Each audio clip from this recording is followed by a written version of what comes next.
Shabbat Shalom. I recently watched a documentary on Netflix. It was about a young filmmaker in Argentina, 30-something, who just burnt out full of stress from all the demands of life, career, family, and struggling to find peace and struggling to find well-being in his life. And in his own documentary, he documents how he turns to the Eastern traditions and he invites a meditation teacher called Matthieu Ricard, who is known for scoring the highest ever on the happiness indexes. And so they go on a journey together, they go to Patagonia, and throughout this journey, he keeps asking this meditation teacher for advice and how to find happiness and joy. And through this one trip, he finds the seeds of a new beginning. A beautiful documentary. Now, our parsha this morning, Bereshit, from the Torah, really in many ways has many aspects of the Torah that are most difficult to relate to for us modern people. A world created in 6 days, all of humanity descended from 2 people, a snake, a fruit. What is it all about? But yet also within these stories are deep teachings and wisdoms about being a human being. Because our modern society can give us tools how to live, how to earn a living, even how to take care of our world to some degree and give back, how to be entertained. And it does teach us about the universe we live in, but it doesn't tell us much about our inner world. It doesn't tell us much about how to live our lives and how to orient our lives, how to be a human being.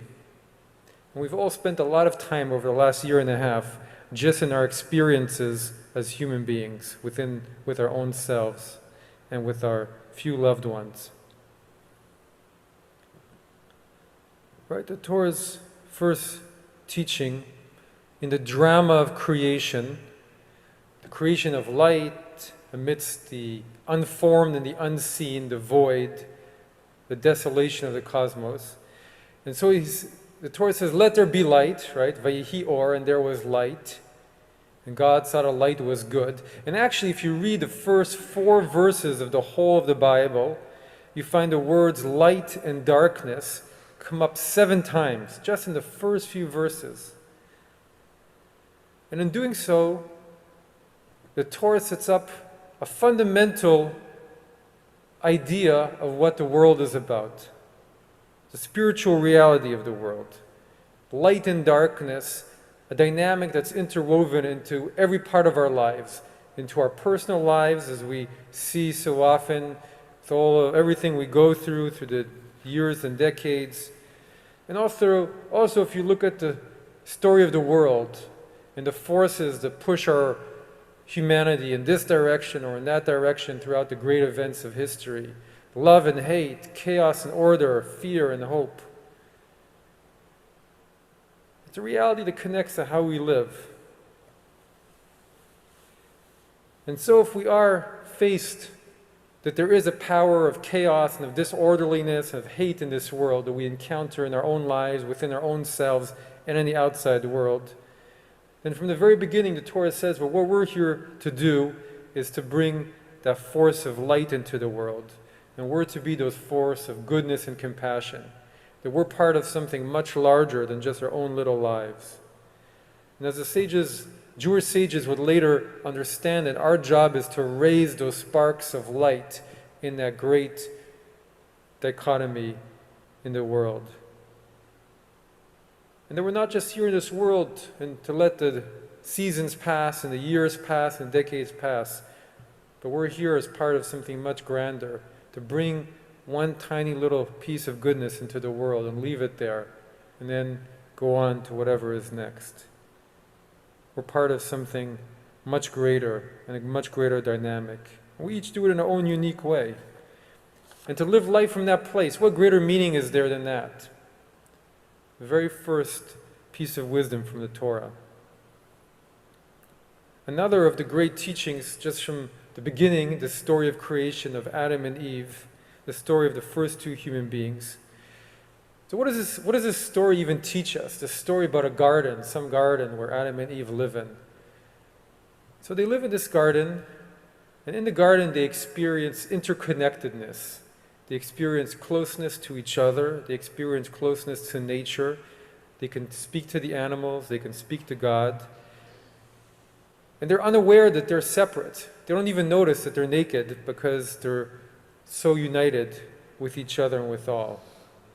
And they understand the beauty of companionship and for them it's something they cherish and keep precious in their hearts. God creates Eve because it's not good for a person to be alone, and they share in it joyfully. But then we have the second part of the story, the fall, the story that brings in a teaching about the brokenness of our world. And God says, well, now women will have to suffer through childbirth and through all the pains that come from the experience of raising family.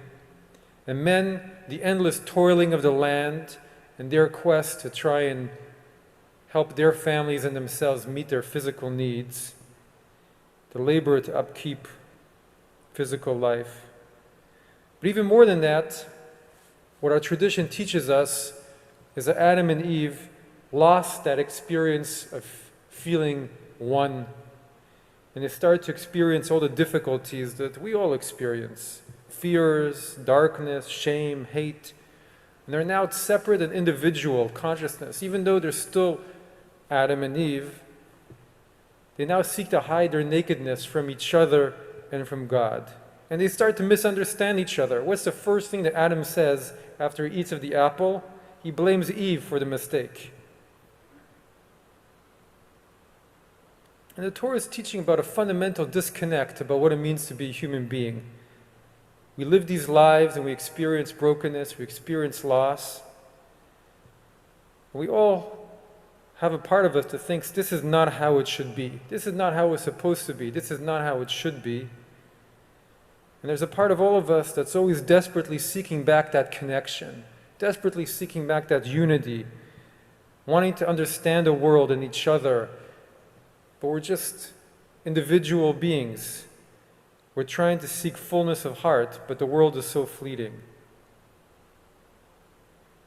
And so the Torah takes that existential experience that we feel about the beauty of the world, but also the difficulty.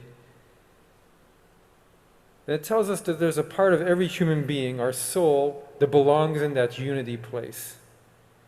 In that place that gives us true joy. And that we all have to find our way back to the garden within ourselves by finding that piece of ourselves and returning to wholeness. And on a broader scale, by putting it as our very first story, it creates the mission of the Jewish people as a communal destiny to help raise humanity to that place of experiencing unity and peace. There's no better way to describe it than a midrash that points out that the word for skin in Hebrew, or, is almost the same word as for light, or, one with one Hebrew letter aleph, the other with ayin. And so when they finally realize they're naked, God gives them garments of leather. And the Midrash says they exchanged garments of light for garments of skin. Light and darkness, our existential wandering, our longing to experience unity and joy, to experience happiness, to experience connection. Even with such a chasm between us and our scriptures, our stories still have what to teach us about living, about finding happiness, about meaning and purpose, about what we're doing here. When we undergo these periods of challenge, we're suddenly called upon to go deeper in that search. So we still have this good book that's always been there to provide at least some of the answers. Shabbat Shalom. We turn to the Chetz.